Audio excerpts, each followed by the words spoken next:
Alors que tout semblait perdu, j'ai trouvé la vérité. Aujourd'hui, Lara Croft, c'est ça. Alors qu'il y a 16 ans, Lara Croft, c'était ça. Si elles ont mal vieilli, à l'époque, ces images provoquent l'effet d'une bombe.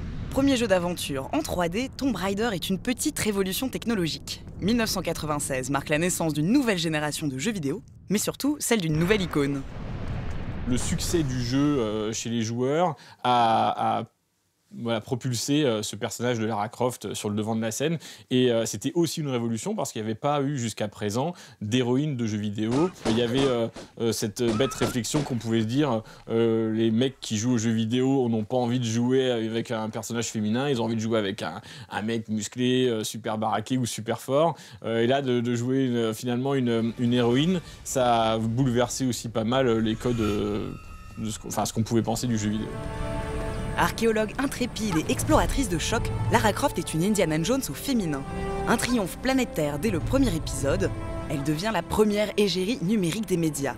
En comics ou au cinéma avec Angelina Jolie, pour la première fois, une créature virtuelle envahit la culture de masse. Une star imaginée à l'origine par le créateur du jeu Toby Gard. Quand il crée Lara Croft, en fait, à la base, il veut faire un personnage limite féministe.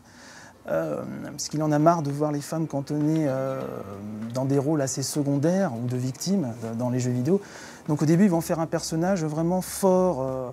Voilà, il veut s'inspirer notamment du personnage de Tank Girl, c'est une célèbre BD effectivement où le personnage principal est quand même assez, voilà, un caractère assez trempé et affirmé. Puis au niveau du public, c'est gagnant-gagnant, parce que les hommes donc sont tombés, enfin certains joueurs sont tombés plus ou moins amoureux de Lara Croft, et en même temps les femmes étaient contentes de voir un personnage féminin au centre de l'action. Donc je pense que les filles, les femmes avaient envie de s'identifier aussi à ça, de se dire voilà, bon, ok, moi aussi je peux en imposer un petit peu. Et oui, un tiers des joueurs de Tomb Raider sont des femmes. C'est l'un des premiers jeux qui parvient à conquérir un public féminin. Le personnage de Lara Croft est un personnage ambigu qui oscille à la fois entre icône féministe et fantasme masculin.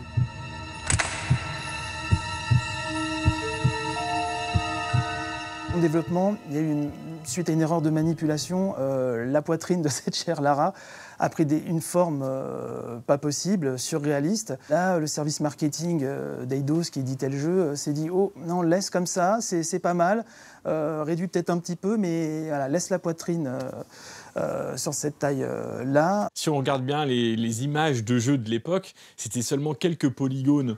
Et c'était extrêmement difficile d'imaginer que Lara était sexy. Le phénomène est venu après coup. Dès la première suite, Lara est mieux modélisée, on lui fait porter des tenues moulantes dans les épisodes suivants. Enfin, On ne va pas me reprocher ma façon de m'habiller.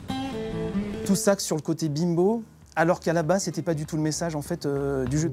À mesure que la taille de ses bonnets augmente, au fil des ans, sa popularité s'effondre. Trop stéréotypée, Lara Croft en est devenue ringarde. Fini la bimbo archétypée, adieu l'héroïne infaillible des années 90. Avec ce nouvel opus, le jeu cherche à donner plus de profondeur à son héroïne pour enfin créer un vrai personnage de fiction. Sorry. On a aboli ce côté juste plastique. Elle est déterminée, elle est actuelle, elle est jeune, elle a été humanisée en fait. Avant, elle était beaucoup plus physique, elle avait une sensualité vachement plus assumée. Là, pas du tout, elle est très jolie, etc. Mais elle a son pantalon, elle est pleine de sang, elle s'en fout, quoi. Surtout avec les graphismes magnifiques, on peut voir l'émotion sur un personnage, on peut voir quelqu'un trembler dans un jeu, pleurer. On a tous ça en nous.